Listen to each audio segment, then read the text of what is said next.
Y'all, later than expected and a little out of order. I'm going to do blood and then intestines for this brain series because part of how the intestines communicates with the brain is through the blood. But we'll talk about that in the next video. So I'm going to talk a little bit about like some background, some like neurophysiology stuff, and then we'll get into how the brain and blood interact both ways. So first off, a neuron looks kind of like a hand. If I had a little hand at my elbow, which would be weird. But these are all called dendrites, and the dendrites receive information from another neuron. This is the cell body. It does all the cell things. Right here, in between the cell body and the axon, is called the axon hillock. It's like the wrist of the neuron, if this analogy works at all. This is what does the summation. So all the signals it gets from here turns into a frequency of yeses. So, yes 1 time per second is less strong than yes 50 times per second. And it goes down here, and then it communicates to another set of dendrites on another neuron, or most likely a whole bunch of dendrites on a whole bunch of different neurons. I've got a cat in the way. So the other physiology thing to cover is there's this thing called the blood-brain barrier, which you may have heard of.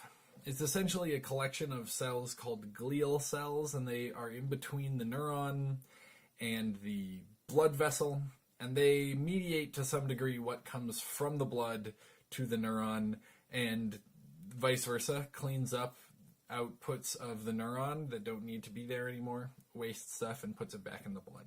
The thing to talk about is neurotransmitters. The thing that happens in the synapse in between the axon and the dendrites is chemicals move from this guy to these guys, and they're called neurotransmitters. In the blood, as you may know from my series on blood, we have hormones, and they move around the blood system.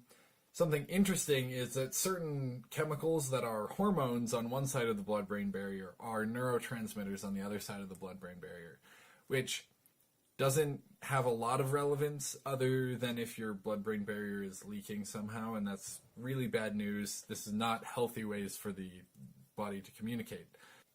So, the blood and brain. So we have these neurotransmitters and hormones, and they need to interface some way because they can't go through the blood-brain barrier. So there are glands in the brain that take neural signals and turn them into hormonal signals, and there are receptors in the brain that turn, and the rest of the body for that matter, that turn hormonal signals into neural signals. And a great example of that is you see something that causes fear, right? It's not a lion, but it's the poster that you had in your 10th grade math class that you had a really hard time in. And that has enough of an association with this fear state that it kicks you into that fear state just a little bit. So that's a visual stimulus, comes in through your eyes. Your brain processes it, and because of this capacity for neurons to learn things, which basically happens by when this neuron and this neuron fire at the same time, they start to wire themselves together, and they're more likely to fire at the same time next time. So you trigger this pathway that if you didn't have that 10th grade class, would never have connected to this pathway, but because you do, they fire together. And that sends a signal from your pituitary gland to your adrenal gland, and your adrenal gland kicks out epinephrine, and you become just a little panicked, or a lot panicked, depending on how you felt about math.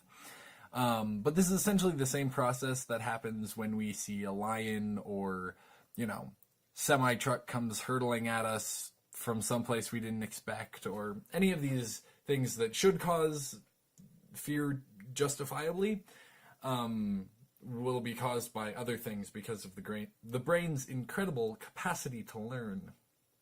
Anyway, on the flip side of that, you can have an emotional response, like something triggering your fear that's subconscious or is purely anatomical, right? Your pituitary tumor or adrenal tumor or any number of other kind of stressors that happen to the body in such a way that the adrenal gland starts kicking out epinephrine.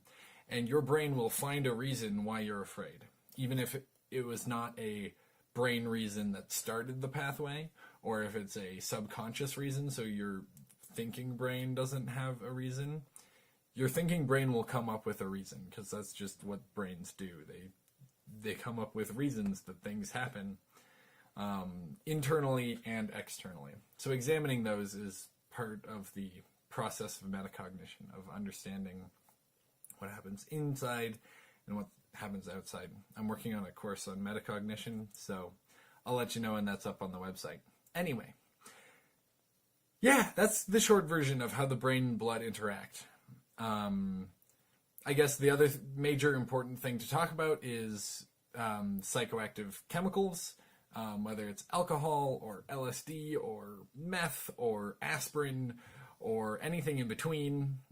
Anything that you take into your mouth and affects your brain moves from your intestines to the blood, from your blood to the blood-brain barrier, or to some sort of receptor in your body, or just right through the blood-brain barrier like alcohol, and affects your brain. I think that's everything I want to say about the blood and brain connection. Yeah.